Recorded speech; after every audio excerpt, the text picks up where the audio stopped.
Okay, so I'm here with Zilka. She's the filmmaker behind Mind Your Body, Yeah. a short film that's in competition in Madrid. Congratulations, welcome. Thank you. I suppose, excuse me, I was watching it again today, and it's set in the near future, isn't it? Kind of, not well. Perhaps you should tell us give us the idea of the film. Yeah, maybe the present is coming closer to this future every day with new techniques which are developed and things like that. And there are some things we have right now already, but it goes a little bit further because there it is possible to exchange your consciousness. That's not possible today. So. Not yet. And I didn't have an idea if it's like 20 or 100 years in the future. There's no clue to this. So it's open to everyone to think about when it could take place. But yeah, because I was about to ask you for the synopsis, but you kind of have given me the synopsis. It reminded me of, actually reminds me of two films, and you're probably too young to remember one of them. A film called Brainstorm, which I think one of Natalie Wood's last films. No, so I you don't probably know know that that one. And there's another film by Catherine Bigelow. Yeah. Is it not Strange Days? Yes, I know that one. Now, and you know what I'm talking about. You can Yeah. see. Can you see the cinema? See what I mean by that? Mind you, it's a bizarre film, but a fantastic film. But where did you get your idea from? Where did this come from? Oh, so I'm really passionate science fiction fan, and also wrote all my works for university about science fiction films. So I would say like I'm a fan and expert in these fields. So I nearly watched everything I could get, and I think that very many of those films were influencing me and my work, and yeah, it's some kind of a homage to those films I love myself the most. So, and it's really interesting because when people saw this film, everybody is coming up with another idea, like, oh, this reminded me of Such and Blade such. Runner or Yeah. things like that. So everybody has another connection or another film he remembers, which he is reminded of by this one. And I suppose that the problem is, excuse me, with science fiction films, I immediately think special effects. When I think special effects, I think money. And obviously there are special effects in this film. But how did you manage to? Because you've obviously the budget is none of my business. But how did you manage to make sure you stayed within that budget, whatever it was, X we'll call it? It was a micro budget, really, and Really? yeah, and I had the most support from the Film Academy where I was studying at that time, an arts academy. They gave us support for technical devices and for all the post-production. So I only had to finance really the actual shooting. Right. And Well, yeah. that's convenient. I was trying to do very little for art department's work because we didn't have money, so I searched for places where we can do it which looked already like science fiction, where we didn't have much to dress up. Yeah, because I noticed on the sets they looked very few, and I guessed it was a real place. Yes, it was all about finding those places where we didn't have to put too much money and to change them for our film. So I'm guessing they were somewhere in Germany. That yes, it was in Cologne and Düsseldorf where we okay. took all the pictures. And how on earth do you source a place like that? Because you've got to go out and find it, and normally you'd have a location manager, I guess. That's a tough thing to do because it's got to have a particular look, hasn't it? Yeah. So what do? You look on the internet? I mean, no, I there were some places I remembered already because I've been there. That's great. Yeah. So and then the hardest thing was truly to find this bath tube where this guy is floating in it. It's a floating tank. And it was like in a clinical treatment, something where I found this one then, but that was really the hardest thing to find. But it's not just funny. Then you've got to light it in a particular way, haven't you? Yeah. And how long did you have that? Actually, let's use that particular sequence. How long did they give you to film there? To film in this bath tube tank, we had half a day. Permission for half a day to be there, so it was a day off for them. They didn't have customers and on that day, and it was very kind of them that we could do. Did you have to pay for it, or did they? Yeah, for that one we had to pay a little bit. But okay. for all the others, we didn't have to pay, and that was really a big luck.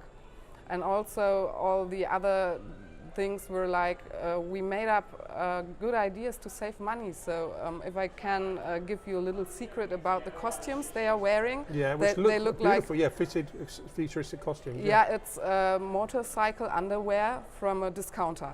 Right, okay. So I didn't need to know that. I have these visions now. Okay, no, but yeah, I can see they're it now. gone now for you. Yeah, But yeah. that's the little secret. So you just have to use things that are, you put them out of the normal context into your new context, and they become science fiction all at once. Now, I know you mentioned that you're a real massive fan of science fiction, and people have said, oh, it reminds me of this, but was there any inspiration that you took to get to this film? I didn't understand that one. Okay, so other people like me have said, oh, it Yeah. reminds me of this, it reminds me of that, Yeah. and other people, but did you take your ideas for this from other films? If I stole something, yes, maybe. Stole is a strong word. Or Borrowed. Or borrowed something. Yeah, there are parts and bits. For example, this foaling of the bird and of the mermaid. This is really something I can say that I borrowed this from Blade Runner, where they do the unicorn thing. And but I think there are so many things which come from my subconscious into this that I can rather say this is coming from that and that. I think that the audience can say better what reminds them of. Yeah. So I picked up on two straight away. Yeah. I was just, I can see the influence of that. So, how long did it all take to? I know you said you had half a day, but what was the entire shoot time? We had 6 days to shoot. Yeah. And what about post? How long was? Oh, that long was process? taking a long time. Yes, because Anoyan, who did all this CGI shots for free, he was just finishing his school where he was educated for this one, and it was one of his first feature jobs he did, I think. He's getting really good into business now. He's big now. I bet he wouldn't be free now. He was very young, and it was his first feature project, and I think he did an amazing job. He does look really, really and good. Yeah. Yes, He's and very talented. yes, he has a nomination for visual effects, yeah. and I think that's Deserved. Yeah. Yes, that's deserved for true. And the whole post-production thing was about 3 years, from finishing shooting, then the editing and all the posts. That took us 3 years then, yeah. When you, if I use the word dreamt of being a filmmaker, that might be making it sound more romantic than it is. Or maybe you did dream of being a filmmaker. Does the reality of being a filmmaker stack up to how you imagined it would be? Was it harder, worse? What's the overall feeling? To get a director, it's really hard.